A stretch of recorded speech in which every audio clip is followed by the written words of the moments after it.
Welcome, everybody, and thank you for joining us for another episode of the Journey to Thrive podcast. I'm your host today, Deacon Jim Friend, and I'm the Director of Mission Advancement at the St. John Vianney Center. This podcast is produced by the St. John Vianney Center, and if you find this conversation meaningful, I hope you're going to stick around and subscribe. I hope you'll also consider sharing it with others and following us on Facebook, Instagram, LinkedIn, or X, and you can listen wherever you get your favorite podcasts. If you're watching us on YouTube, please like and share this episode because it really helps us to extend this mission to others.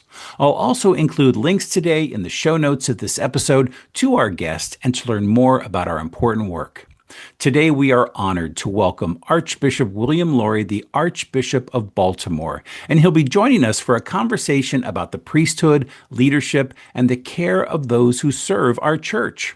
Archbishop Lori has faithfully served the church for decades. He was ordained a priest for the Archdiocese of Washington in 1977, and he's held numerous leadership roles, including serving as a seminary rector, auxiliary bishop of Washington, and the bishop of Bridgeport, all before he was appointed Archbishop of Baltimore in 2012.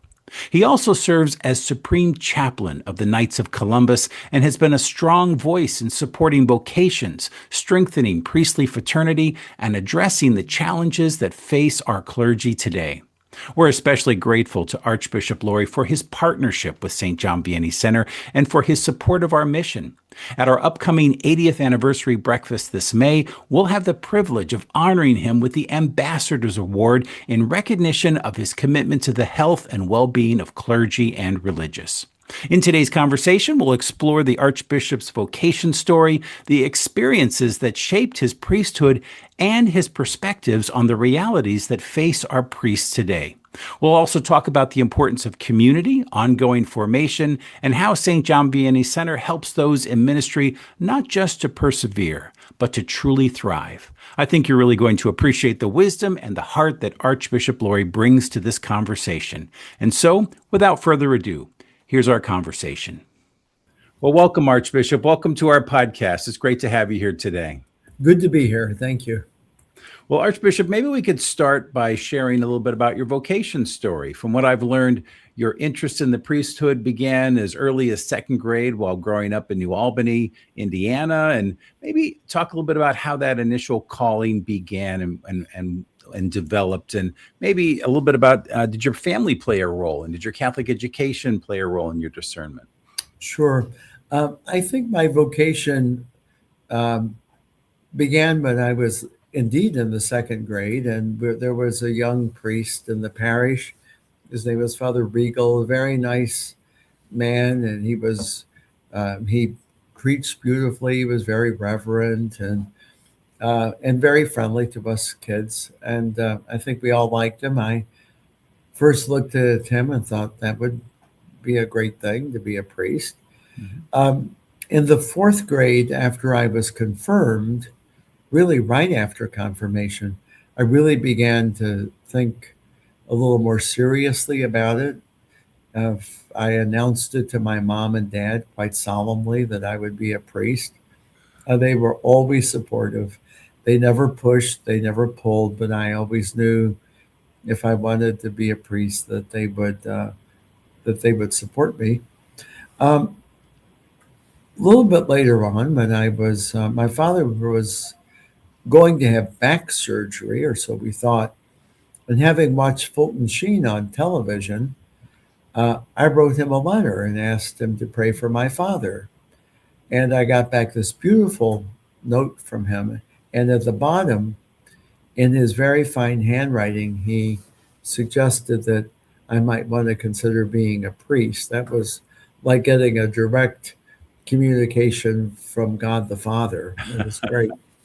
That's wonderful. And so it really, of course, as I grew up, I discovered the other half of the human race. And also there were different ways one could spend one's life, and they were attractive.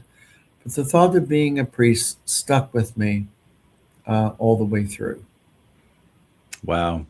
Very powerful. Sounds like you had some wonderful influences early on in your life that led to this great decision. Yeah. Looking back, as you think about your path to ordination in 1977 in the Archdiocese of Washington, were there some key moments or maybe influences during your seminary years that kind of just helped solidify it for you? Uh, I went to Mount St. Mary's in Emmitsburg. We had a wonderful rector, Father Harry J. Flynn, eventually became the Archbishop of St. Paul in Minneapolis. He was an extremely good priest. And of course, the Mount was completely crowded, oversold, really, at a time when most seminaries were losing students because he was a good holy priest, um, blessed with eminent common sense and a great sense of humor. We all loved then Father Flynn so much. Um, had a great vocation director in Monsignor William Curlin, later on the Bishop of Charlotte, um, who truly loved the poor and truly loved the sick. He would drop anything for a sick call. He would go anywhere to help a priest in need. He was a beautiful soul and could preach a priest retreat without a note. And he was a wonderful man, a great influence. Um, as a young priest, my first pastor, Father Ward, in St. Joseph's in Largo in Prince George's County, Maryland. It was a largely African American parish. What I knew about Father Ward is that he hated administration with a passion, but he loved his people. He knew everyone's name, and he was another priest that would drop everything for a parishioner in need. And they knew that, and they loved him. And I learned an awful lot from him. Later on, I worked for a long, long time for Cardinal Hickey in different capacities. And in many ways, he became, I didn't know it at the time, but he truly became my mentor as a bishop. I learned from him, first of all, he was a good man, a virtuous man. He was had a deeply pastoral heart, but he also knew how to manage and to manage well. He was wise in sizing up situations,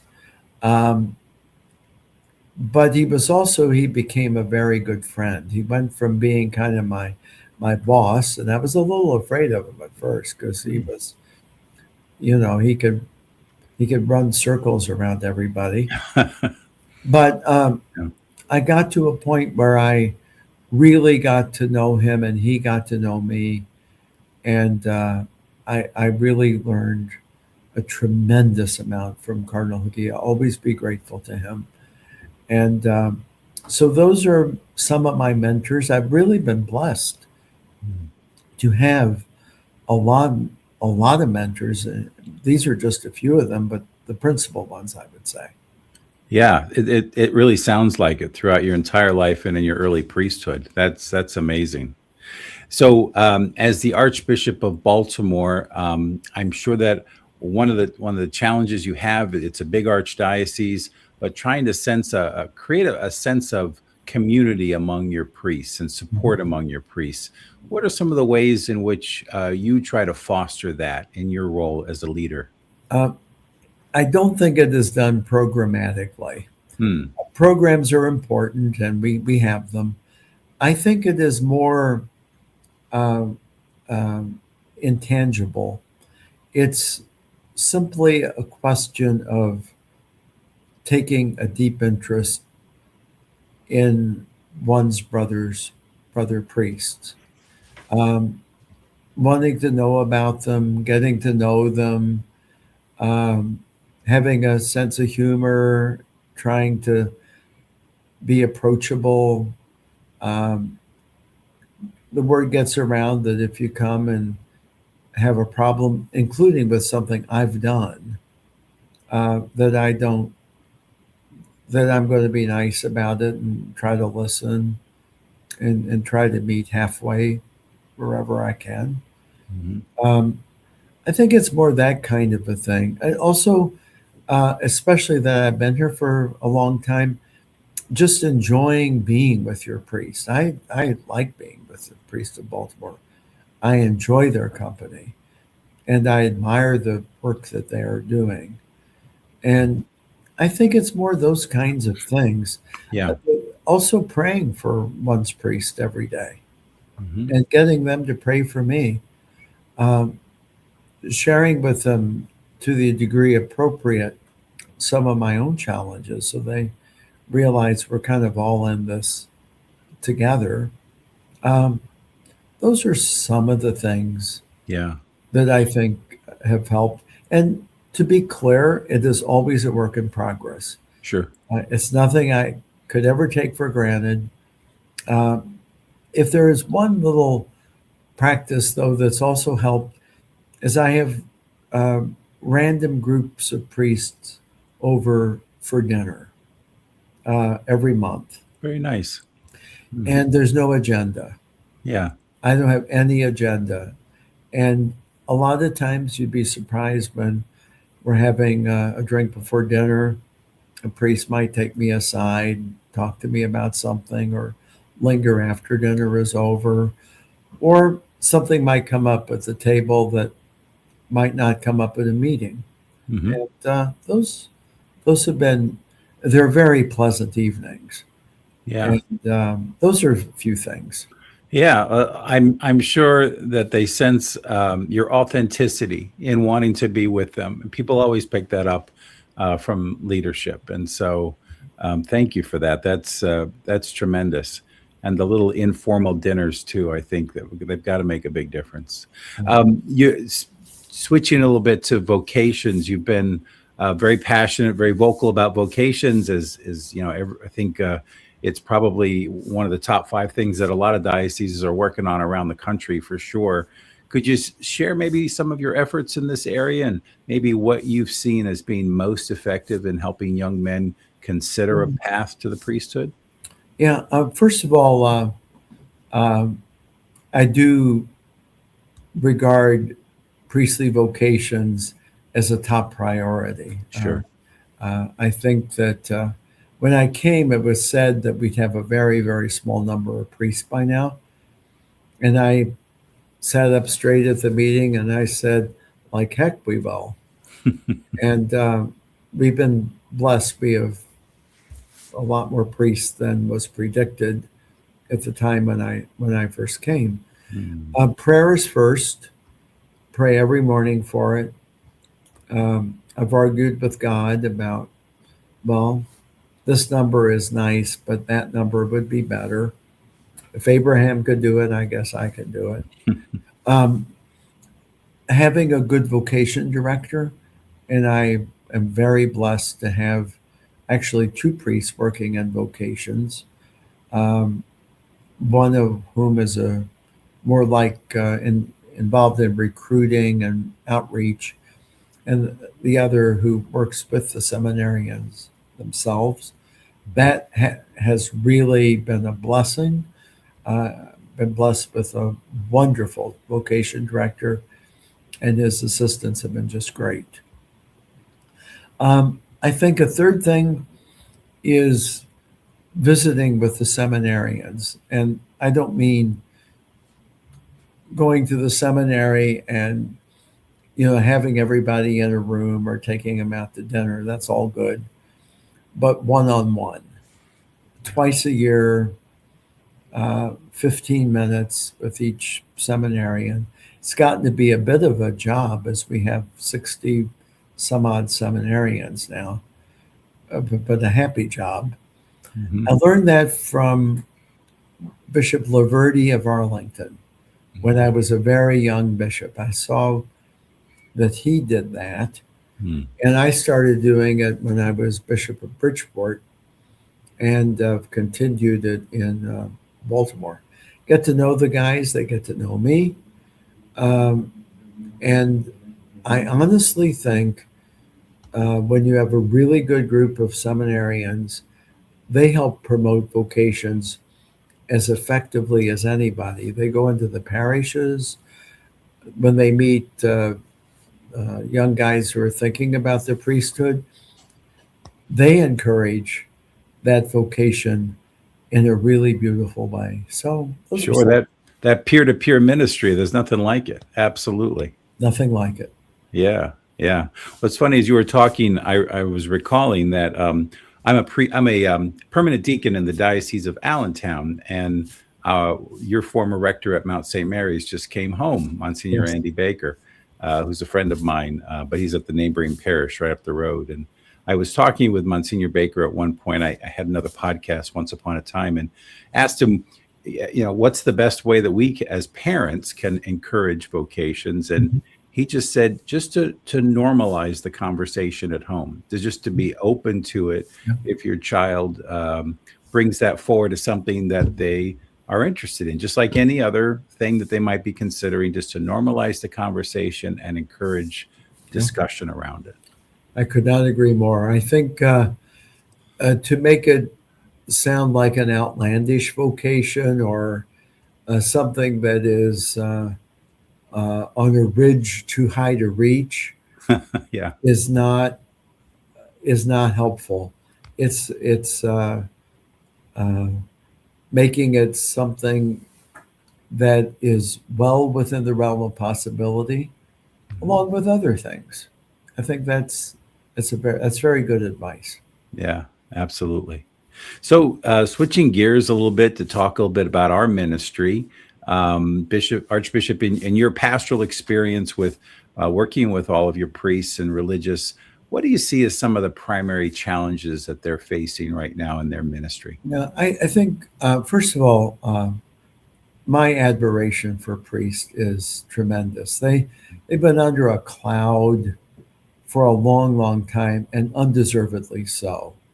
Um, the people of God, there's a true sense of the faith going on there because the people who are active in our parishes, they truly love their priest, and rightfully so.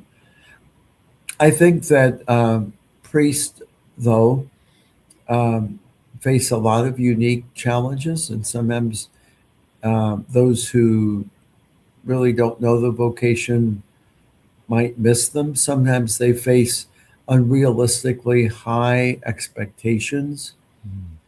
Sometimes, as with the consolidation of parishes and the shortage of priests in some places, they are working awfully hard. And that includes priests that really know how to delegate.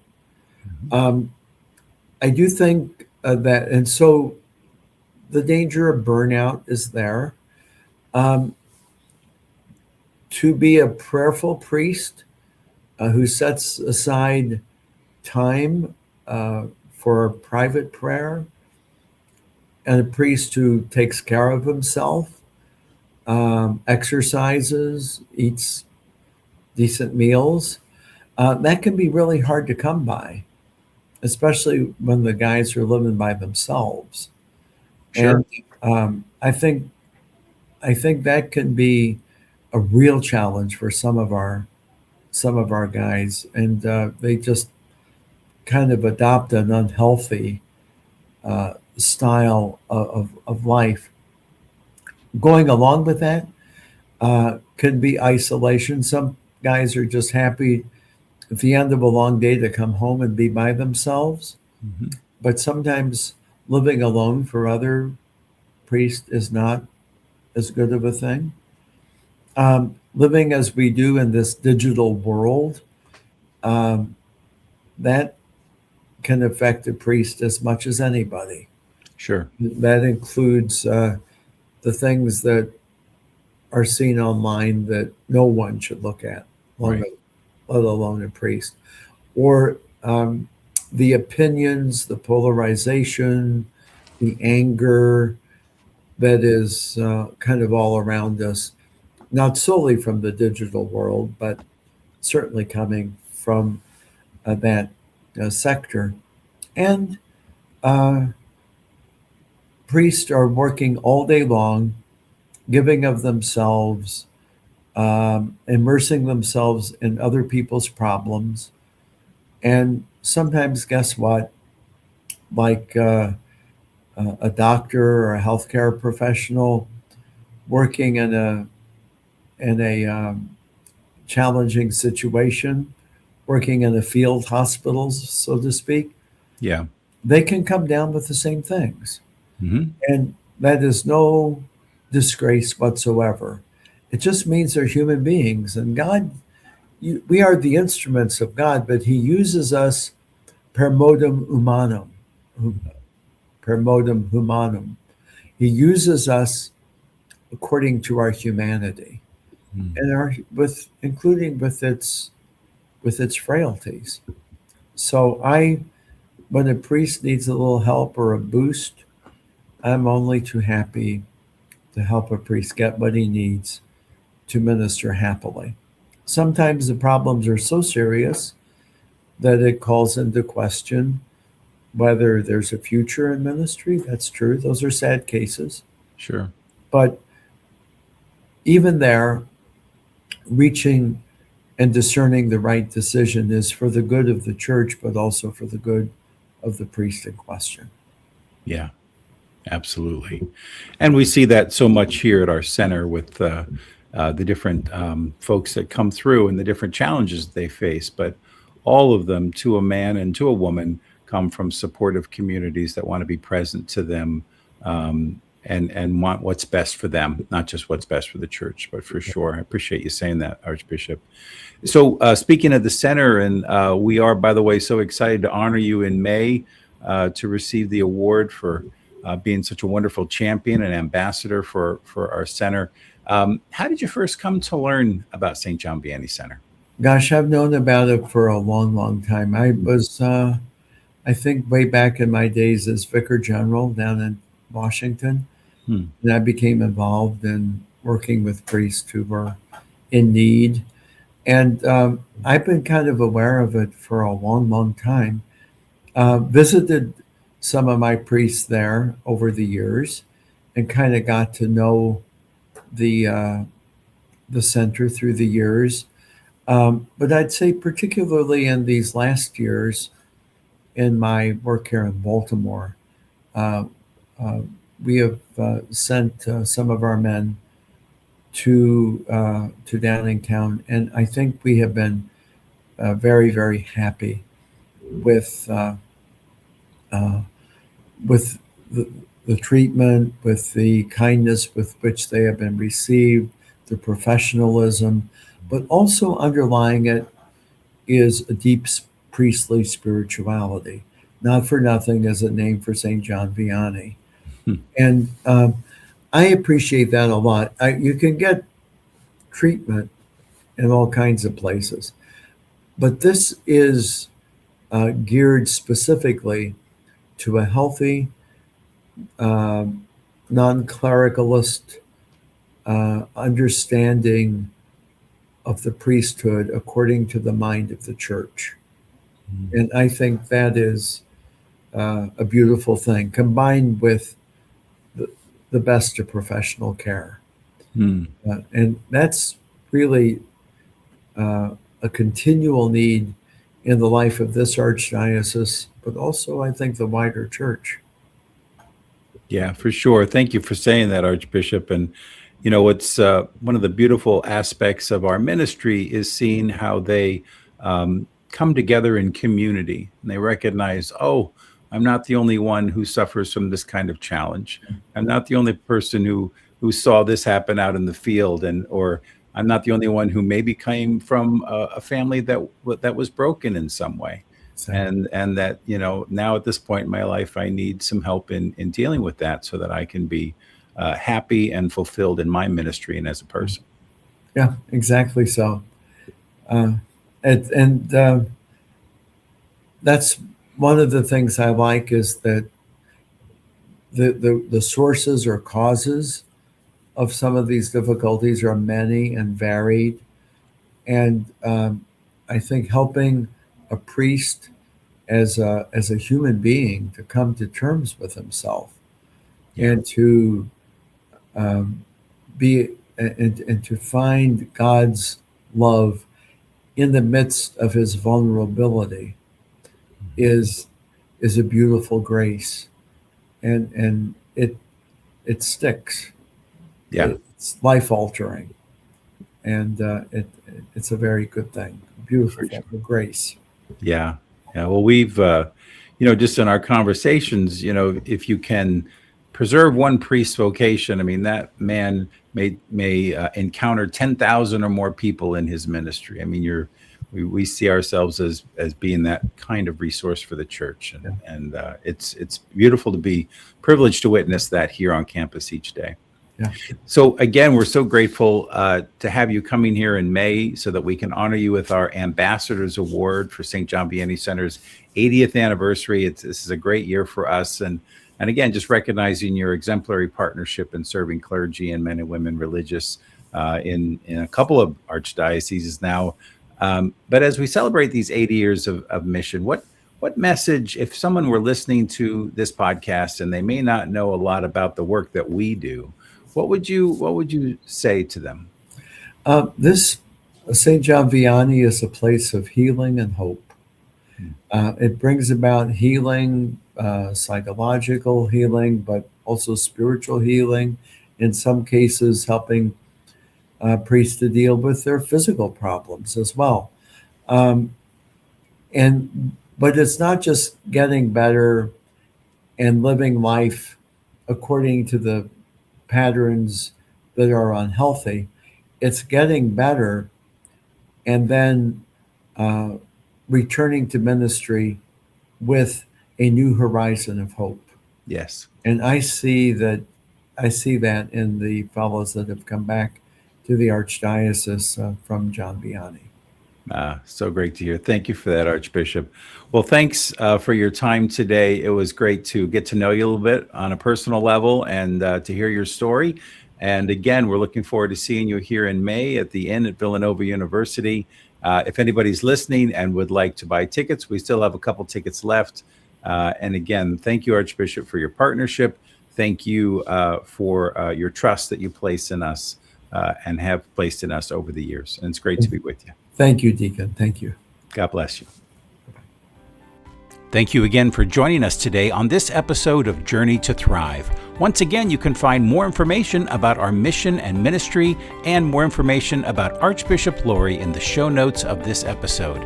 And if you'd like to support our 80th anniversary celebration, please visit us at sjvcenter.org/breakfast. We're praying for all of you during this season of Lent. Thanks again for joining us, and may God bless you.